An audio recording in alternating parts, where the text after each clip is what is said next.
Hello and welcome to Meridian News Now. I'm Brianna Idzior. Thanks for joining us. At their virtual meeting on March 31st, the Meridian Township Board passed a resolution in support of the Asian and Asian American community. The recent shootings in the metro Atlanta area, which took the lives of 8 and wounded another, along with the increase of hate crimes toward Asians, was the catalyst for this resolution. According to Stop AAPI Hate, 3,795 incidents were reported between March 19, 2020 and February 28, 2021 from all 50 states. The residents of Asian descent living in Meridian Township makes up 6.51% of the total 43,000 residents, in comparison to 4.2% of the total United States population. Supervisor Ron Stika spoke on the matter and talked about how important it is to pass this resolution due to the large Asian population in Meridian Township. Meridian has a strong Asian American community.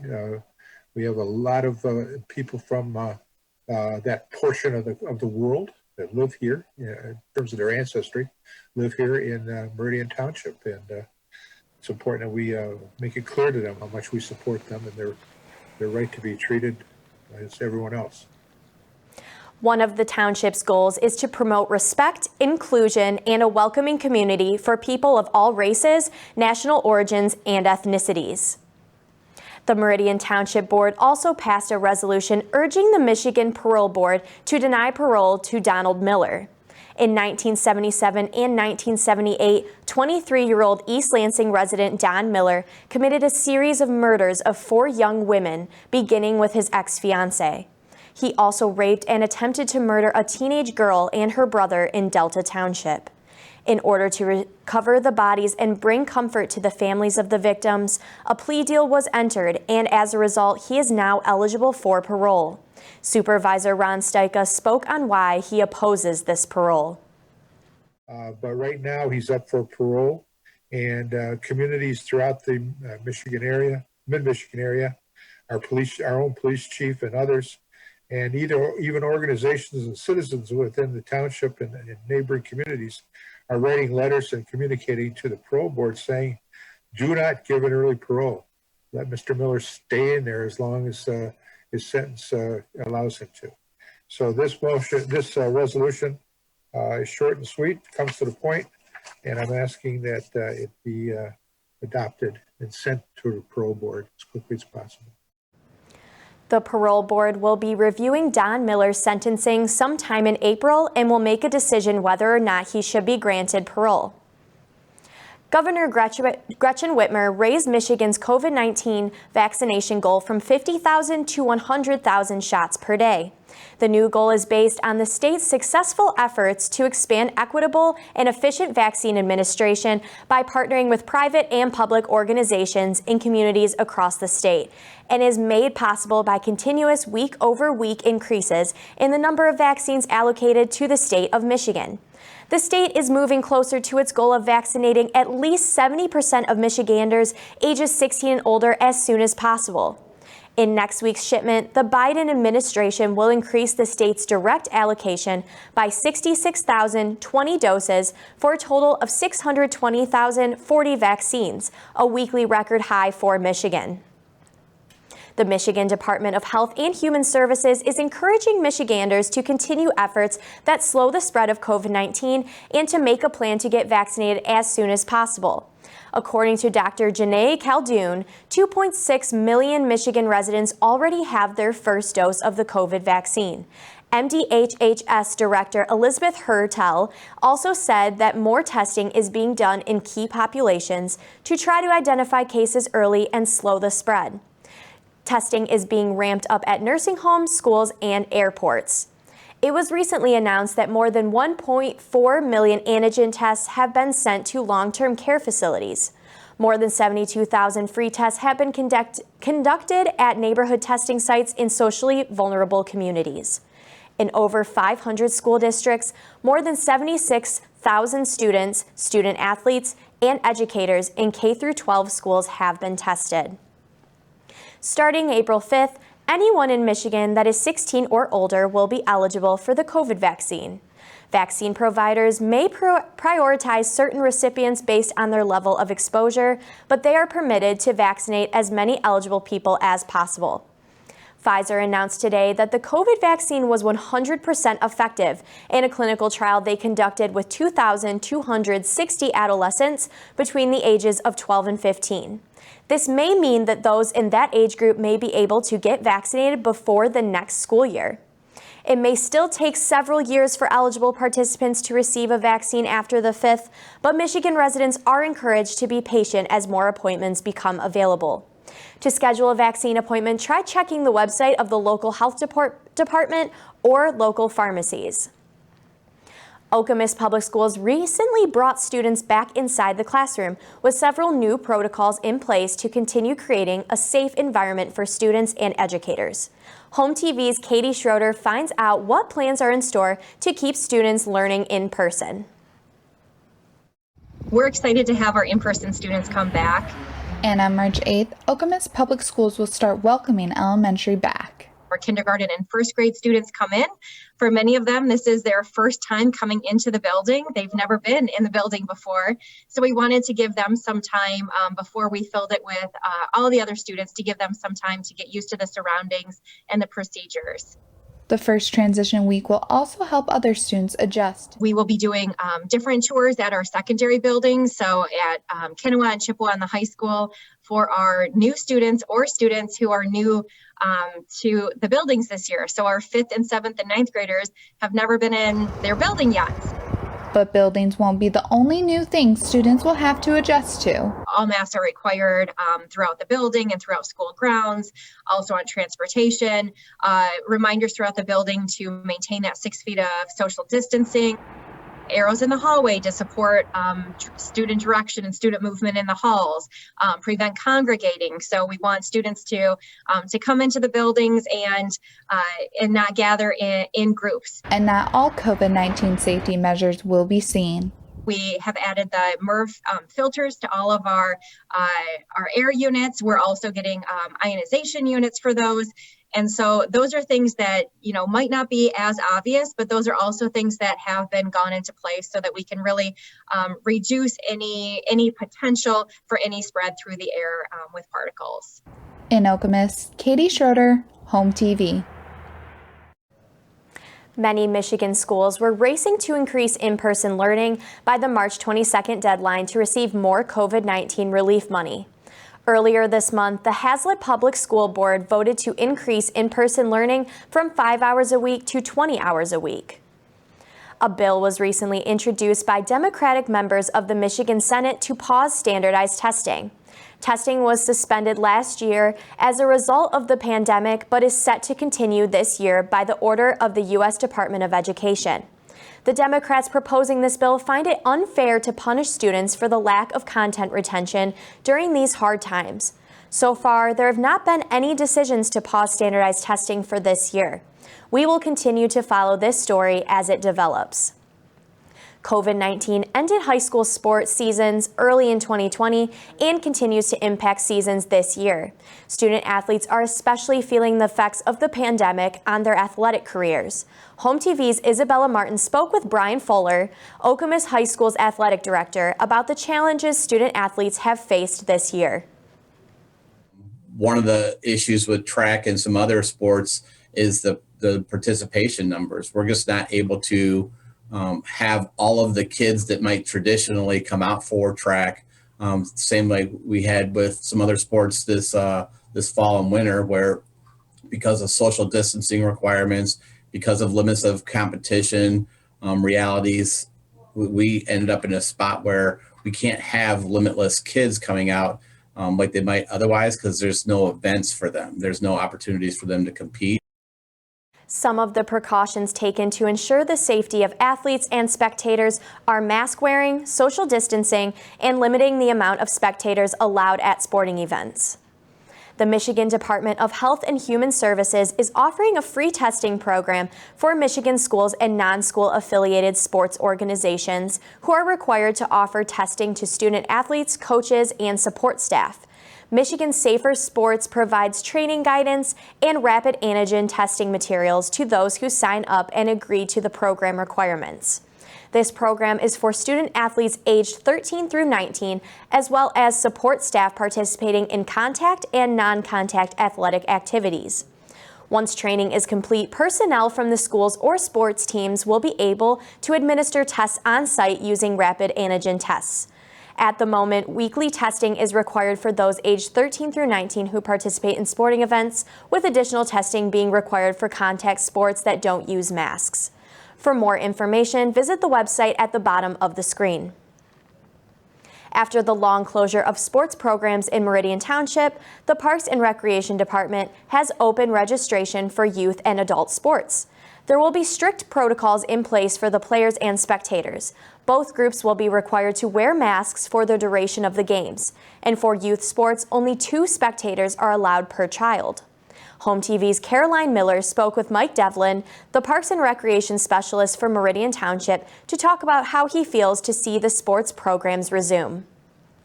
Well, my job is to get people together. And this past 9 months, I have not seen kids. I have not seen parents. So mental health to me as my job, to be able to go out there and see kids being active, having fun, playing safe. But it's just the mental health to my heart and soul here that I'm actually going to be able to see kids go out there having fun and enjoying the game of soccer and baseball and softball. More information as well as the link to register can be found on Meridian Township's website. But the youth and adult sports programs aren't the only thing returning this year. The Harris Nature Center is now open to the public Tuesday through Saturday from 10 a.m. to 2 p.m. They are also offering private tours scheduled in advance. HOMTV's Katie Schroeder gives us more information on their reopening and the activities they are offering. Hello everyone, reporting intern Katie Schroeder here at the Harris Nature Center where things are back in person.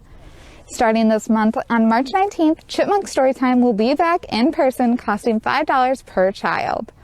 Additionally, Harris Nature Center is offering guided private tours of the trails around the Nature Center.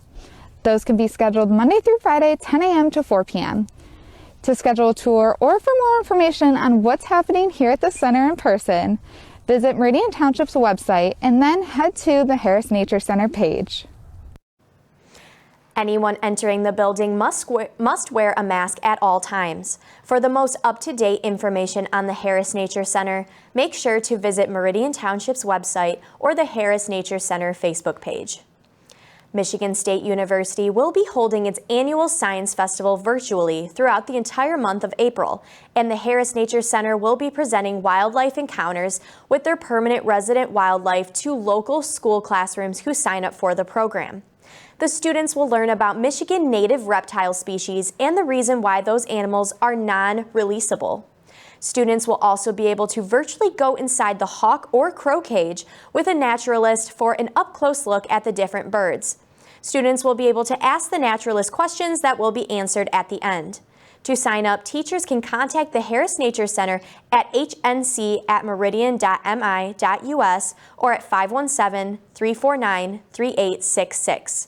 More information of the MSU Science Festival can be found at www.sciencefestival.msu.edu. According to the U.S. Census Bureau's recent data, the unexpected impact of COVID-19 on our nation was hurtful to the economy and affected people everywhere. Economic impact is calculated by viewing past trends and comparing those expected trends to what is actually happening during a period of time. One measure of economic activity shows the ratio of those 16 years and older who are employed compared to the whole population. Using this measure looks at multiple components of the economy, including unemployment rates, percent of population with unemployment insurance claims, consumer spending, and small business employment. There was a more intense decline of people employed in the population than was expected this past year, meaning there was an additional employment loss in the U.S. because of the pandemic.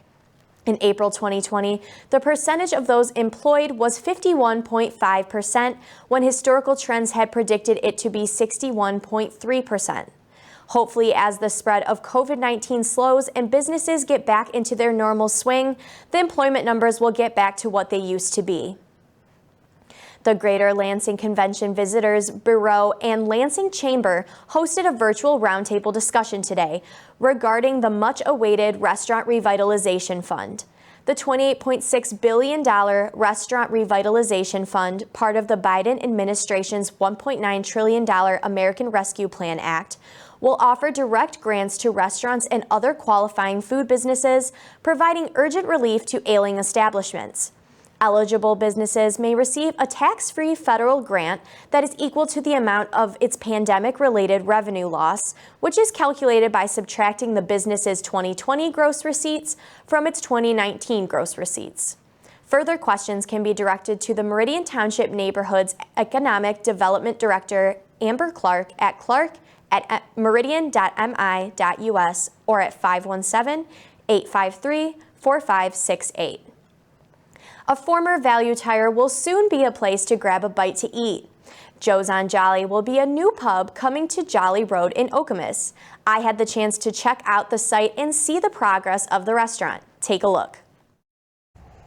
Hello, I'm Brianna Idzior, and I'm here at the site of what used to be a Value Tire, but now is looking a bit more like a construction site. It is going to be a neighborhood pub called Joe's on Jolly, which will have an outdoor patio holding fire pit seating, seasonal outdoor entertainment, and lawn games. There will of course be indoor dining with an indoor fireplace for the winter and garage doors seen right here that will roll up in the summer. The project is currently seeking approval from the County Drain Office for a rain garden that will appropriately manage water runoff at the site. However, the project is ongoing and city officials say it is in a good place to continue moving forward. Reporting with HOMTV, I'm Brianna Idzior. We will continue to follow this development as it progresses. Though the pandemic has been a tough time for many local businesses, there are also some who are choosing to open their doors to Meridian Township. HOMTV's Isabella Martin takes us to a few of those businesses. Let's see what she has to say. Hi, I'm Isabella Martin with HOMTV, and today I'll be telling you about a few businesses that you might want to keep an eye on. Juice Nation, a smoothie and juice bar, will be opening its third location here at 2520 Okamus Road. Juice Nation hopes to open their doors to the public sometime next month. Another business in Okamus is also opening. Klingman's Furniture has taken over the old location of Toys R Us. Located at 1705 Newman Road, Klingman's is set to open within the next month. Thank you for watching. I'm Isabella Martin with HOMTV. Thank you for the update, Isabella. Make sure to follow along with HOMTV as those businesses progress. On March 10th at approximately 12:50 p.m., Meridian Township Police responded to a store theft at the 2000 block of Grand River Avenue. The suspect was located and arrested in a nearby parking lot where a witness recorded the arrest and turned over the footage to the police department with concern regarding the level and manner of force used during the arrest. Here's what Meridian Township Manager Frank Walsh had to say on the topic. She was kind enough to provide it to us, and we have turned it over to the Michigan State Police and the Ingham County Prosecutor's Office to be reviewed for any criminal charges that could come. That doesn't mean that we're asking or pressing for criminal charges. We're just being transparent, bringing it forward, and we should have an answer in the next 3 to 4 weeks. Meanwhile, the accused officers have been placed on a paid administrative leave. The video won't be released to the public until the investigation is over. Residents are well aware that we take things very seriously in our law enforcement aspect.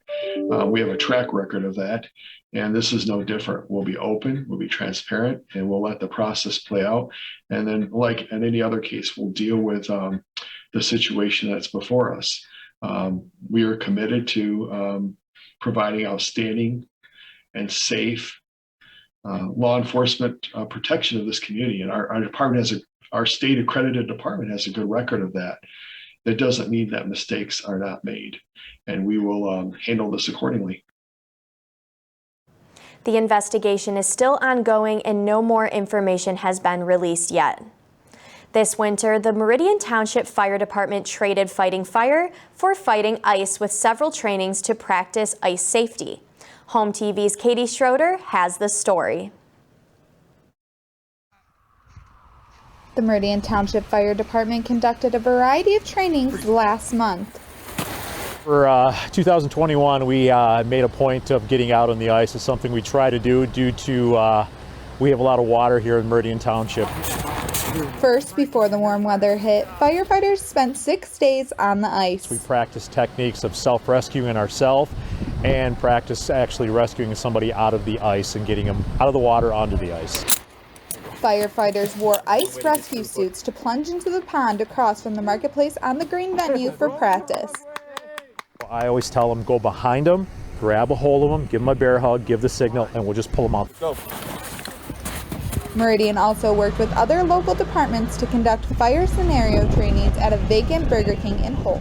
That one we simulated, there was a fire, we smoked out the building, sent crews in.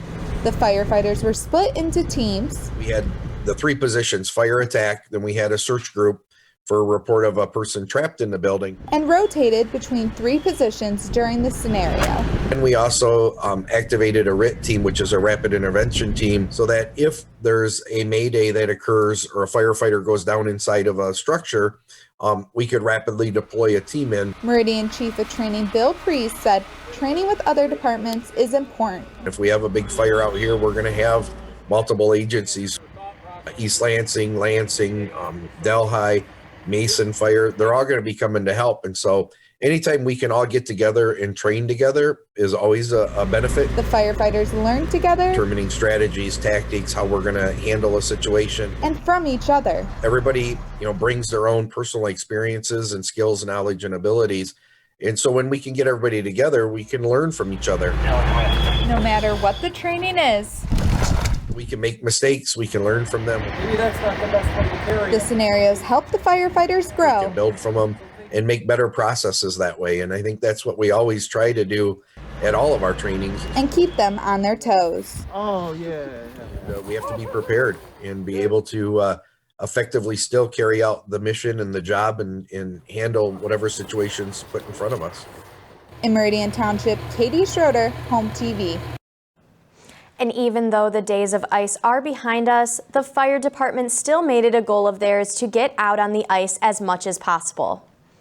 Entering the spring season, it's never the wrong time to start thinking about how to be prepared for weather emergencies to keep your friends, family, and community safe. Local Lansing organization Do One Thing strives to assist with the slogan, "Small Steps Toward Being Prepared for an Emergency." Do One Thing is a nonprofit organization, and our whole focus is to teach people how to be prepared for disasters and emergencies. Do One Thing is a nonprofit organization, and our whole focus is to teach people how to be prepared for disasters and emergencies. And we actually operate out of the Lansing Office of Emergency Management, where we're able to kind of be right in the heart of when things are happening and going on to make sure we can kind of get people that preparedness information.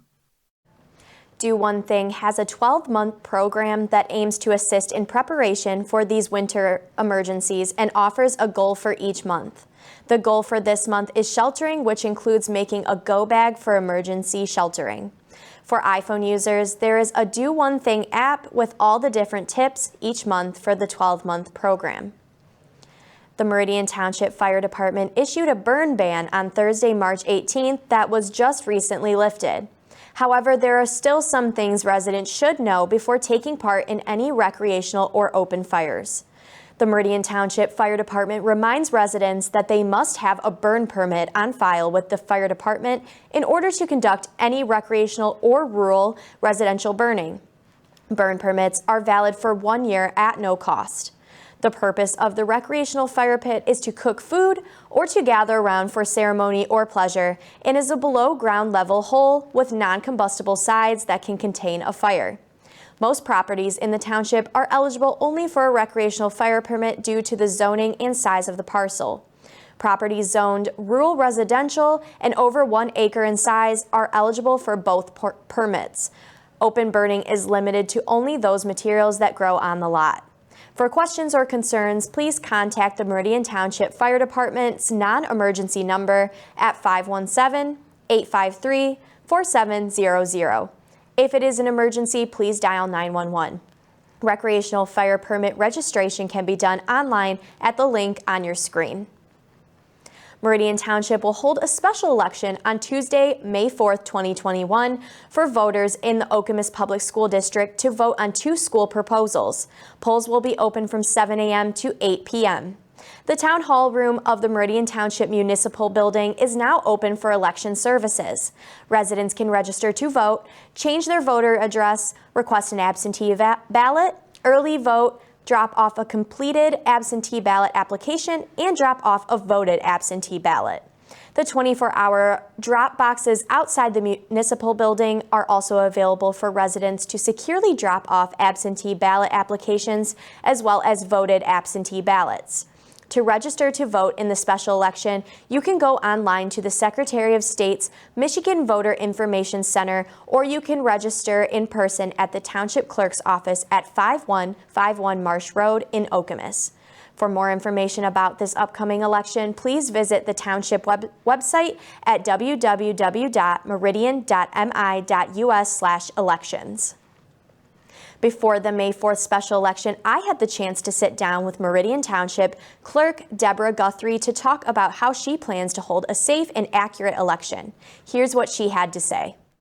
So all of the processes that the state has required for us to follow, that Meridian Township follows, and the post-election audit procedures have shown that Meridian Township votes have been counted, are counted with 100% accuracy.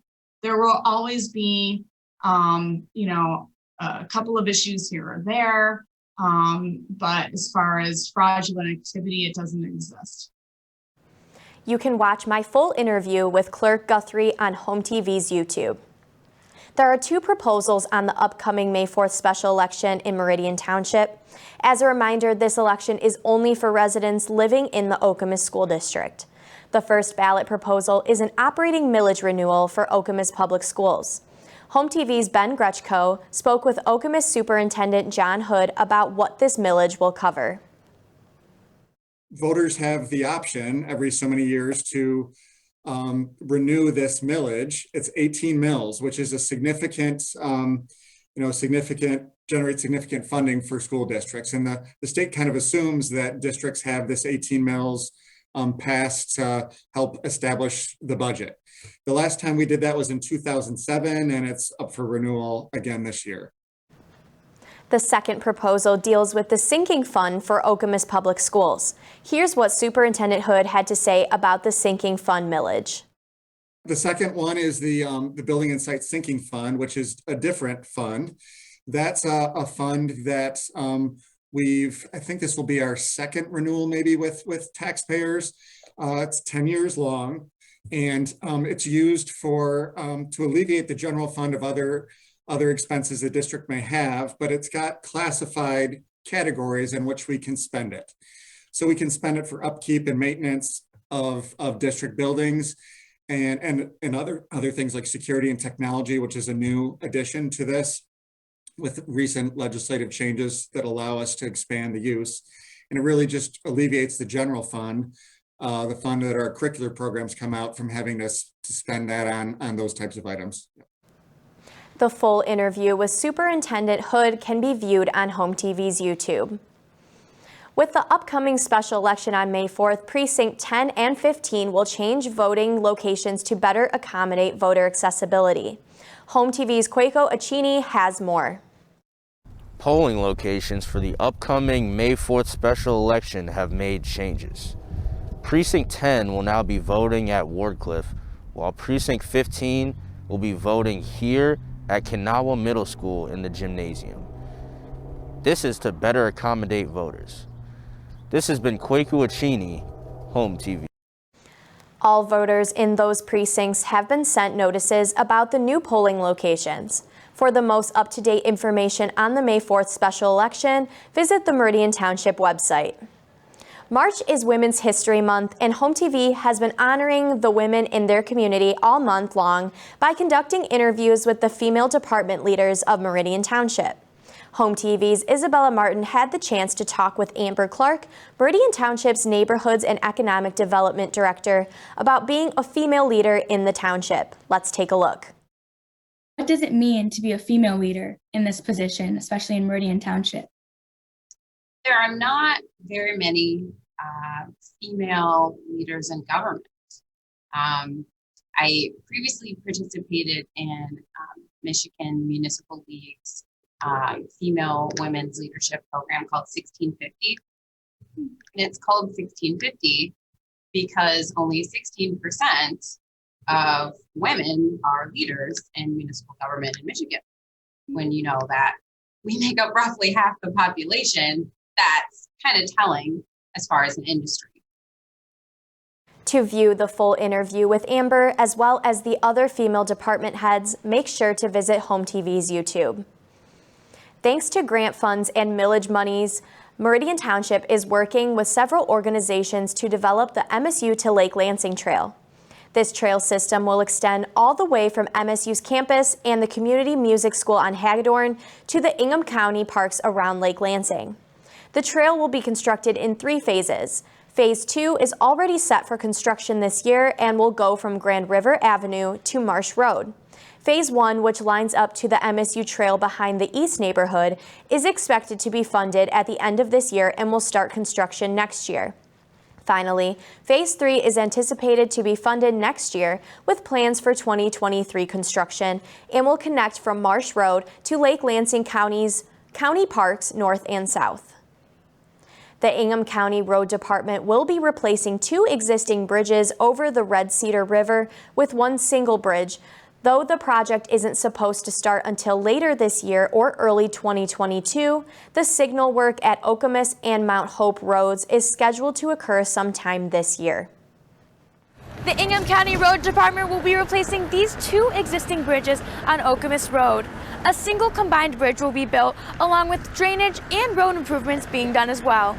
This project is projected to begin later this year or early 2022. It should be completed. The new bridge will still have 2 travel lanes in each direction, and there will be added turn lanes for people to take left turns into the parks on either side of the river.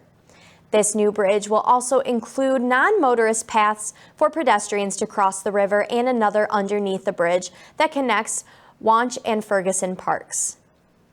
Another big project coming to the township is the Village of Okamus project, which was delayed due to the COVID-19 pandemic but is now in full swing. HOMTV's Caroline Miller visited the site of the future development to tell us more. I'm standing in front of the soon-to-be home of the Village of Okamus. The Village of Okamus project is moving full speed ahead with new things to come in spring 2021. According to Kate Snyder, the principal strategist at Piper & Gold, as soon as spring hits, the last of the environmental remediation will be finished, which is to break up parking lots, curbs, sidewalks, and remove any additional waste. Starting in the fall of 2021, Snyder said construction on putting in utilities will begin, rebuilding the curbs and sidewalks, road work, and putting in foundation. Everything needed to get the site ready for building structures. With HOMTV, I'm Caroline Miller. For the latest updates on the project, follow along with Meridian Township or the Village of Okamus Facebook page. Michigan drivers are no strangers to bumpy roads, and now that snow has melted, it's once again that time of year, pothole season. Luckily, we have some tips to help best manage the toll potholes can take on cars. HOMTV's Caroline Miller has that story. You may think roads are indestructible, but they can actually be quite fragile in late winter when frost is coming out of the ground, causing the roads to weaken. This occurrence catapults us right into pothole season. I sat down with James Joy, the assistant manager at Bell Tire in Lansing, Michigan, to discuss car damages caused by potholes. Well, first of all, it can damage the tire and the wheel rim by either just blowing the tire out or bending and breaking the wheel. That's usually the first thing to go. But over time, it will put wear on your shocks and struts up front, also ball joints, components like that are in the suspension. There are a few signs drivers can look for if they believe their car has suffered any damages from potholes. Vehicles having a pull to it, if you're having some sort of issue with that or it feels like it's wandering a little bit, it's usually typically time for an alignment check. Joey said he sees a lot of vehicles with pothole damage come into Bell Tire for alignment and suspension issues. He said Bell Tire offers free alignment checks that take at most an hour and a half, and he encourages drivers to take advantage of that. It's real pothole season. After snow melts and stuff, it does get, you can see potholes in the road much easier. We recommend just having your vehicle checked out. If you're having issues with it, leaking tires, pulling in the vehicle, just bring it down. We can take a look at it for you. Joy said the suspension of a vehicle is designed to allow some give, but over time, hitting numerous potholes frequently can damage the suspension of a vehicle. Luckily, Joy said components in a vehicle suspension that may get damaged from potholes are normal maintenance and can be fixed. With HOMTV, I'm Caroline Miller.